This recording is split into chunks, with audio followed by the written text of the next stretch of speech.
Welcome back to the Deep Dive, where we take your source material and cut right to the core of what you need to know. Today we're getting into something that, on the surface, might seem incredibly niche. Yeah, we're talking about programming conventions, specifically Haskell import statements. It sounds like pure syntax minutia, doesn't it? Just a tiny difference in a line of code. But it's so much more than that. It really is.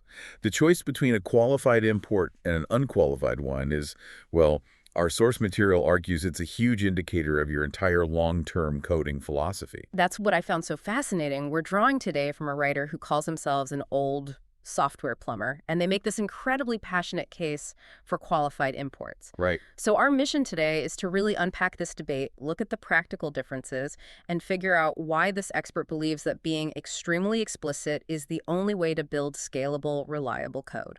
And look, this isn't just some, esoteric discussion for functional programming purists. Yeah.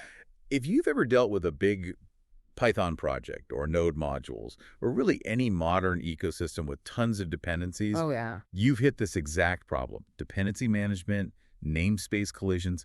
Haskell is just a perfect case study for how a tiny syntactic choice can solve these massive architectural problems. Problems like readability and, avoiding total chaos when two functions have the same name. Exactly. Okay, so let's dive in. Let's start with the style our source absolutely champions. They call it the Cabal style. And just for context, Cabal is one of the, let's call it the classic foundational project management tools in Haskell. It's often seen as the more rigorous way to build things. And when you start a project with Cabal, the default code it spits out. Yeah. It pushes you toward this qualified approach. It really does. And the author highlights two key features here. Okay, feature number one is right there in the name. You actually use the word qualified. The import statement looks like import qualified mylib, some func. And the second you add that qualified keyword, everything changes. It fundamentally alters how you use that module. How so? You are now required to prefix every single function call. So you can't just call some func anymore. Right. You have to call it as mylib.somefunc. It basically tattoos the module's name onto the function's identity inside your code. Which, if you're just counting characters, that seems less efficient. You're adding more typing every single time. Why do that? Because the payoff is immediate, unmistakable clarity. Our plumber calls this instant, embedded documentation. I like that. Embedded documentation. Yeah. Anyone reading that code? A new team member? You in 6 months. Doesn't have to guess where some func came from. You don't scroll up. You don't search files. It's right there. Mylib. It kills all the guesswork. That saves so much cognitive overhead over the life of a project. But there's a second piece to this Cabal style, right? The bit in the parentheses. Yes, that little detail. Yeah. Some func. That's you being incredibly selective. So you're not just grabbing the whole library. Not at all. You're telling the compiler, look, from this entire mylib module, I only want this specific function, some func. You're not dragging in hundreds of other functions you'll never use. So it's a double layer of being explicit. First, you say exactly which functions you want. Yeah. And then every time you use one, you say exactly where it came from. Precisely. And that leads to the biggest benefit of all, especially in big projects. Namespace pollution prevention. Ah, okay. The classic problem. Think about it. You're working on a huge system.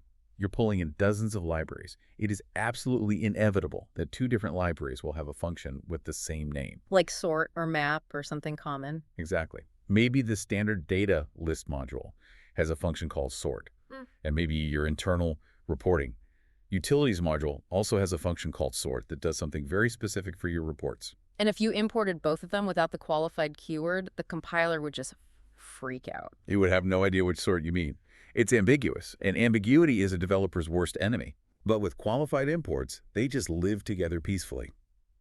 You call data.list.sort for the standard one, and you call reporting.utilities.sort for your custom one.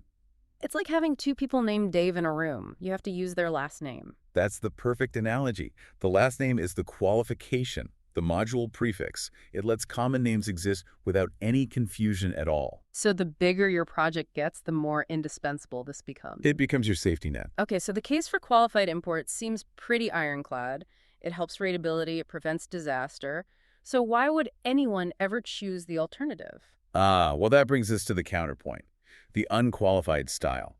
Our author points out this is often what you get by default when you start a project with Stack. And Stack, for context, is the other big tool in Haskell. It's a bit newer and was really designed to make things simpler, right? Exactly. Easier dependency management, faster project setup. The goal was a smoother on-ramp, especially for newcomers. And you can see that philosophy right in the code it generates. The unqualified approach is just leaner. Oh, incredibly so. The import line is just import lib. That's it. No qualified, no parentheses, listing out functions. Nope. You just kind of sweep the entire module's contents into your file scope. And then the function call itself is simpler too, instead of mylib.sumfunc. It's just some funk. Okay. It reduces what our author calls visual noise. And the suggestion is that this is the whole motivation. It's about initial simplicity. It looks less scary, less verbose to someone just starting out. And I can see the appeal. I really can. When you're new, you don't want to deal with a bunch of extra keywords and rules. You just want to make the thing work. But this is where the whole argument for it starts to crumble in the real world. How so? If you import 10 different modules this way, and say 5 of them happen to have a function named map, you're immediately back in that ambiguous state. And you're now on the hook for fixing it. You are. You're spending hours trying to figure out why your code is behaving strangely, and it's because you're accidentally calling the wrong map function. The ambiguity is totally invisible right where you call it. So you're debugging, you see map, and you have no idea if that's the standard one or one from some utility library you imported 10 files away. You have to go on a treasure hunt to trace it back. And the way you fix it in the unqualified world is messy. You have to go back to the top of the file and add these special rules, like hiding a function from one module or explicitly renaming it just for this one file. That sounds like a lot of manual one-off fixes for a problem. A problem that qualified would have solved automatically everywhere from the very beginning. It really is the definition of trading a little bit of upfront effort for a massive technical debt payment later.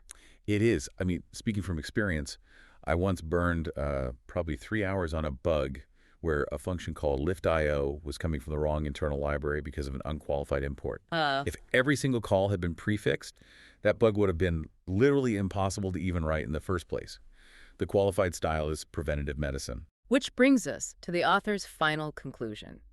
The old software plumber really comes down hard in favor of that more verbose Cabal-style boilerplate. And it's a deeply ideological stance. Yeah. The argument isn't just that it's a better style. It's that the Cabal approach actively teaches you and encourages you to write idiomatic, scalable Haskell code. It's like guardrails. It forces you into good habits from the very first line you write. Precisely.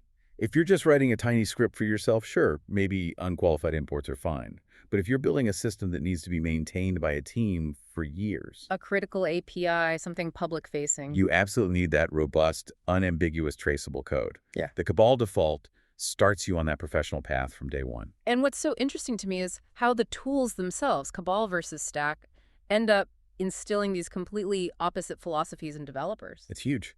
The tool you pick sets your default, and that default becomes the convention for the project. And conventions are really, really hard to change later on. So this isn't just about syntax. It's about a project's entire culture. Is it a culture of, move fast and break things, or is it build for the long haul? That's the tension. Stack prioritizes that zero-friction startup, which is great for getting people into the ecosystem. Cabal prioritizes showing you the controls and the complexities you need for professional, large-scale work. So for anyone learning Haskell or just joining a new project, this is a massive clue. You can look at the imports at the top of a file and immediately get a sense of the original author's priorities. Yes, absolutely. If you see wall-to-wall qualified imports, you know you're in a code base where the developers valued long-term clarity and safety above everything else. And if you see the unqualified style everywhere, you know they probably valued speed and brevity at the start, which might mean you'll be the one spending your afternoon untangling namespace conflicts later. All right, let's quickly recap our deep dive into the software plumber's notes on Haskell imports. We covered the 2 main schools of thought. First, the qualified import style. This is the Cabal default. It uses the qualified keyword. You list your functions explicitly. And its benefits are huge. Instant readability because every function call is prefixed, and total namespace safety. It's built to scale. Then you have the unqualified import style, the Stack default. It's simpler, it's leaner, no prefixes. It prioritizes getting started quickly with minimal boilerplate, But as our source argues, it comes with a massive risk of name collisions and ambiguity as a project grows. The plumber's verdict is clear.